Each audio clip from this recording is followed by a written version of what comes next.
Community पर सवाल नहीं खड़े कर रहा हूं, लेकिन पूरे देश में अगर आतंकवाद फैला रहा है तो कौन फैला रहा है, इस चीज को समझने की आवश्यकता है। और इस हमले की साजिश रचने वालों को उनकी कल्पना से भी बड़ी सजा मिलेगी, क्योंकि ये बिहार की धरती है जो शांति के लिए बुद्ध के रूप में तौर पर जाना जाता है, और यह भी जाना जाता है कि यहाँ पर 80 साल की उम्र में बाबू कुंवर सिंह जैसे योद्धा भी पैदा लेते हैं। निहत्थे पर्यटकों पर नहीं हुआ है,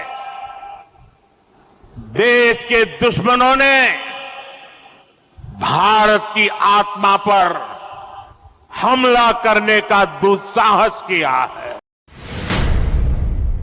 कहा कि भाई सिंधु जो हमारा जल समझौता था उसको बंद कर दिया। बहुत स्पष्ट शब्दों में कहना चाहता हूं, जिन्होंने ये हमला किया है उन आतंकियों को 1947 का भारत नहीं है, ये गांधी जी का भारत नहीं है कि हिंसा के रास्ते पर चल करके और हम कहेंगे नहीं भी हमको एक गाल पर मारो तो दूसरा गाल ही बढ़ा देंगे। यह है कि अगर एक गाल पर मारोगे तो हमारा हाथ काट लेंगे हम। अब आतंकियों की बची खुची जमीन को भी मिट्टी में मिलाने का समय आ गया है। तो मोदी जी अब इस बार भारत आर या पार की लड़ाई लड़ने के मूड में है, और मूड में नहीं है अब आज आगे एकदम। अब देखिए ना, डिफेंस मिनिस्टर की मीटिंग होगी थोड़ी देर बाद, रक्षा मंत्री की, तीनों सेनाओं को अलर्ट के मूड पर रख दिया गया है। तो भारत अब इस बार समझौता करने के मूड में नहीं है। और सिंधु जो जल समझौता है पहले उसको तो देख लीजिए मनीष जी, पाकिस्तान बेचैन हो गया है अभी। नमस्कार, न्यूज़ बाइस्कोप देख रहे हैं आप, मैं हूं मनीष कुमार वर्मा। तो आज बिहार के मधुबनी के झंझारपुर में पीएम नरेंद्र मोदी पहुंचे, और जिसका अंदेशा था, जिसका अंदाज़ा था, आज वही हुआ। आज मंच से पीएम नरेंद्र मोदी ने, जो आतंकियों ने एक बड़ी घटना को अंजाम दिया पहलगाम में, उसको लेकर आज पीएम नरेंद्र मोदी ने पहले तो दुख जाहिर किया, उसके बाद कड़े शब्दों में पाकिस्तान को, या यूँ कहें आतंकिस्तान को, कड़ा संदेश भी दिया है। और मंच पर खड़े होकर पीएम नरेंद्र मोदी ने एक चीज़ तो साफ कर दी है कि भारत शांति तो चाहता है, लेकिन ये शांति खून की शांति पर नहीं चाहता कि आप इधर हमारे यहाँ खून बहाते रहिए और हम शांति की बात करते रहें। तो बड़ा कड़ा संदेश दिया है, इस पर हम बात करेंगे। हमारे साथ हमारे बिहार संपादक भी मौजूद है, एसके राजू जी। हम लोग चर्चा कर रहे थे कि पीएम नरेंद्र मोदी आ रहे हैं, बिहार के दौरे पर आ रहे हैं। पहले था कि नहीं, कैंसिल हो सकता है, लेकिन उन्होंने बिहार का दौरा किया, और ये ज़रूरी भी था कि एक मंच से कड़ा संदेश इस पाकिस्तान को दिया जाए। और ये संदेश इसलिए भी ज़रूरी था कि उसको समझ में आए कि उसके साथ क्या हो सकता है। देखिए, दरअसल में मनीष जी, मोदी है तो मुमकिन है, एक नारा 2014 में दिया गया था, और उस नारों पर, अपने वादों पर मोदी खरे उतरने के लिए जाने जाते रहे हैं। और यही वजह है कि जब परसों अटैक हुआ जिसमें कि 28 भारतीय काल कवलित हुए हैं, उसके बाद आप देखे होंगे कि मोदी यूएई का दौरा छोड़ करके वो सीधे भारत पहुंचते हैं, एयरपोर्ट पर मीटिंग करते हैं। उनकी कई जगह कल मीटिंग थी, पब्लिक मीटिंग थी, उसको उन्होंने कैंसिल किया। आज भी सर्वदलीय मीटिंग उनकी है, लेकिन उसके बावजूद आज वो बिहार दौरे पर आए। मकसद साफ था कि बिहार दौरे से पूरे विश्व को एक मैसेज देना है। देखिए, ऐसे भी बिहार के विषय में कहा जाता है कि बिहार पहला ऐसा प्रदेश है जिसने पूरी दुनिया को शांति का संदेश दिया।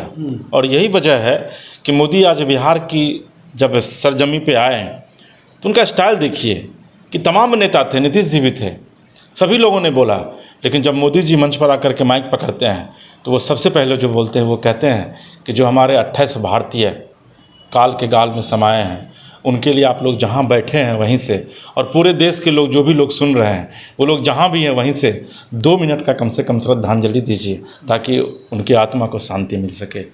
यही मोदी की विशेषता है, और इसी के लिए मोदी जाने जाते हैं। और देखिए कि एक ऐसा मैसेज उन्होंने बिहार की धरती से दिया कि उन्होंने पूरे देशवासियों का दिल जीत लिया। उसके बाद जिस कार्यक्रम के लिए आए थे उस कार्यक्रम पर चर्चा की, और जिस चीज़ के लिए मूल रूप से वह आए थे उसकी चर्चा उन्होंने सबसे आखिरी में की, और पूरे विश्व को यह चेतावनी दे दी कि आतंकवाद का जो समर्थन करेगा, हिंदुस्तान की 140 करोड़ जनता उसको करारा जवाब देगी। ये पाकिस्तान इसमें सिर्फ नहीं है, इसमें वो तमाम देश हैं जो आतंकवाद को अपना समर्थन दे रहे हैं। बांग्लादेश भी है। आपको याद होगा कि आज से कुछ दिन पहले किस तरीके से बांग्लादेश में हिंदुओं को मार मार करके भगाया गया था। ये वही हिंदुस्तान है मनीष जी, जहाँ पर मुर्शिदाबाद भी है कलकत्ता में, जहाँ पर आज हिंदुओं को बुरी तरीके से मारा जा रहा है। और वहाँ के जो तथाकथित जो वहाँ के राजनेता हैं वो इस पर बैठकर राजनीतिक रोटी सेकने का काम कर रहे हैं। मोदी ने उनको भी मैसेज देने की कोशिश की है कि हिंदुस्तान का खाते हो और अगर पाकिस्तान का गाओगे तो तुम्हें भी यहाँ बताएंगे हम, क्योंकि अब 140 करोड़ भारतीय इसको बर्दाश्त करने के मूड में नहीं है। और उन्होंने पाकिस्तान को तो खुलेआम चेतावनी दे दी। उन्होंने कहा कि मिट्टी में मिला देंगे, और मिट्टी में किसको मिलाएंगे? अब उन्होंने मैसेज दे दिया है कि जो बलूचिस्तान है तुम्हारा, उस मुल्क को हम आज़ाद करवा कर रहेंगे और बलूचिस्तान एक अलग राष्ट्र रहेगा। और एक चीज़ आप जान लीजिए, मोदी के इस कूटनीतिक चाल को समझिए आप, कि अगर वाकई में बलूचिस्तान को प्रधानमंत्री मोदी या फिर भारत अगर एक अलग राष्ट्र कर देता है तो पाकिस्तान की नींद तो ऐसे ही हराम हो जाएगी। कल तो करके दिखा दिया मोदी ने, कहा कि भाई सिंधु जो हमारा जल समझौता था उसको बंद कर दिया, अब पानी के लिए मोहताज होगा पाकिस्तान। कल ये बता दिया कि हम उच्चायुक्त को बंद करेंगे अब। और ये स्थिति कब होती है? जब युद्ध की स्थिति आने वाली होती है तब उच्चायुक्त को बंद किया जाता है, उच्चायोग को बंद किया जाता है। तो प्रधानमंत्री मोदी के जो आज तेवर थे, आप देखेंगे कि वो कभी मुस्कुराए नहीं, जबकि अमूमन वो जब भी स्पीच देते हैं तो मुस्कुराते भी हैं। आज उन्होंने कभी नहीं मुस्कुराया। अभी यहाँ से वो जाएंगे और फिर वो सर्वदलीय बैठक करेंगे, क्योंकि जो विपक्ष है उसको भी साथ लेना जरूरी है। राहुल गांधी भी अमेरिका का दौरा छोड़ करके वापस लौटे हैं, क्योंकि यह हिंदुस्तान की अस्मिता से जुड़ा हुआ सवाल है।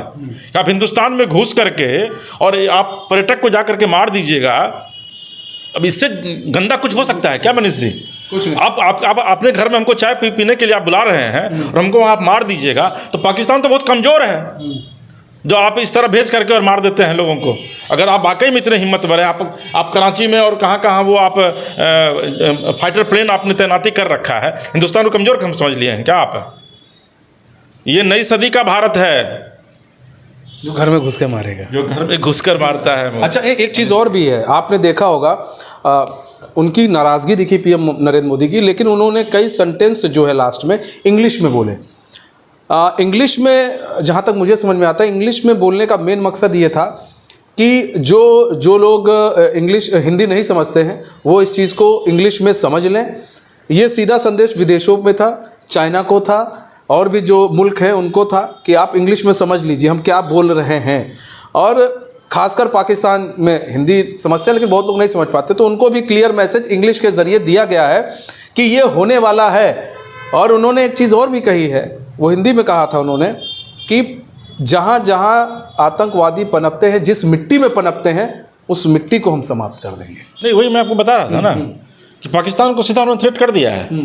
और रही बात अंग्रेजी की, तो देखिए अमेरिका सहित, इंग्लैंड सहित देश के जितने भी विश्व के जितने भी देश हैं, उनको आतंकवाद के खिलाफ मोदी एकजुट होने की अपील कर रहे हैं। इससे आज दुनिया का कोई भी ऐसा देश नहीं है मनीष जी जो आतंकवाद से ग्रसित ना हो, आतंकवाद से प्रभावित ना हो। अमेरिका देखिए आतंकवाद से लड़ाई लड़ रहा है, इंग्लैंड देखिए वहाँ पर आतंकवाद से लड़ाई लड़ रहा है। मैं किसी धर्म, मैं किसी कम्युनिटी पर सवाल नहीं खड़े कर रहा हूँ, लेकिन पूरे देश में अगर आतंकवाद फैला रहा है तो कौन फैला रहा है?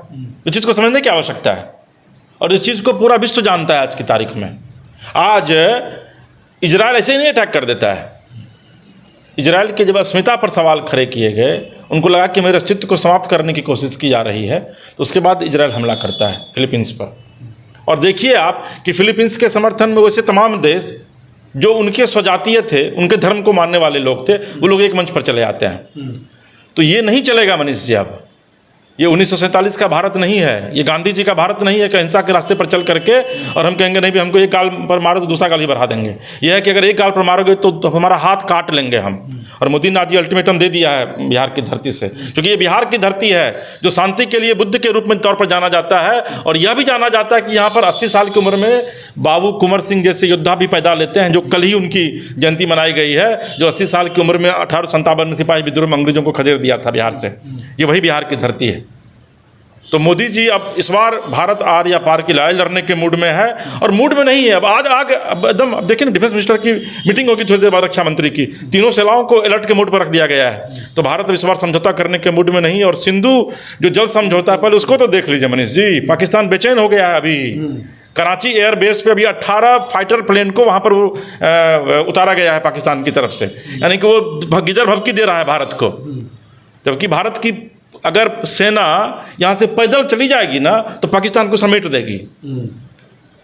चीन से भी ज़्यादा आबादी हो गई है भारत की। अगर तुम लड़ोगे भारत से तो भारत थोड़ा सा परेशान तो होगा, लेकिन पाकिस्तान का नक्शा खत्म हो जाएगा विश्व के मानचित्र पर से। और ये बांग्लादेश टाइप जो छोटा सा देश है, ये सब कहाँ चला जाएगा पता नहीं चलेगा। लेकिन है क्या ना कि एक चीज़ जान लीजिए, शेर जो है वो शांत रहता है, खामोश रहता है। आप देखते हुइएगा शेर को जंगल में, जो हाथी वाथी जाता है तो वो खामोश रहता है। हाथी जब चिघाड़ता है तो शेर थोड़ा पीछे हटता है। पीछे हटने का मतलब ये नहीं कि वो कमज़ोर है, वह पीछे जितना हट रहा है उतने वो बड़े जंप लेने की तैयारी में है। और एक चीज़ जान लीजिए और कि जंगल के शेर का वार कभी खाली नहीं जाता है। तो भारत शेर है, और इस भारत के प्रधानमंत्री मोदी शेर हैं। क्योंकि आज मैंने जो उनकी आप छवि को देखे होंगे, पर कल जो सुबह पहुंचे हैं हिंदुस्तान, कल से मोदी के चेहरे पर मुस्कुराहट नहीं है। जो मोदी अमूमन जब बैठते थे तो मुस्कुरा करके लोगों से बात करते थे।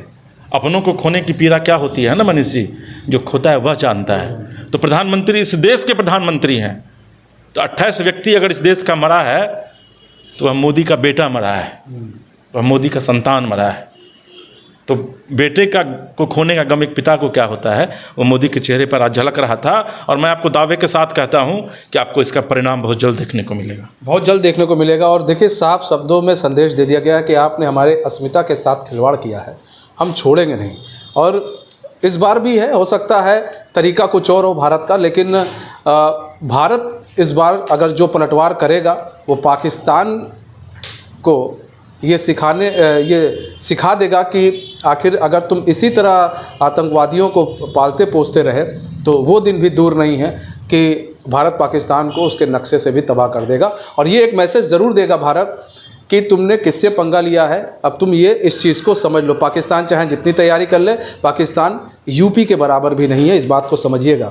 यूपी की अगर यूपी की जनता वहाँ उतर जाए पाकिस्तान में तो वहाँ भगदड़ मर जाएगी। अगर पाकिस्तान अगर इस बात को भी नहीं समझ रहा है तो पाकिस्तान कहते हैं ना, सबसे बड़ी गलती कर रहा है। और इस गलती का खामियाजा जो पाकिस्तान ने ये 22 तारीख को किया है, इस गलती का खामियाजा पाकिस्तान भुगतेगा और बहुत जल्द भुगतेगा, ये हम भी आशा करते हैं।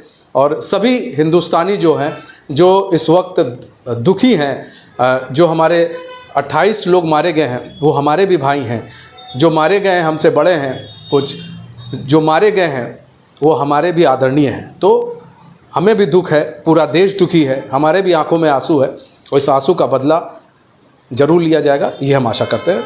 तो मुझे और इसके राजीव जी को दीजिए इजाज़त। तो खबरों में बने रहने के लिए देखते रहिए न्यूज़ बाइस्कोप। नमस्कार।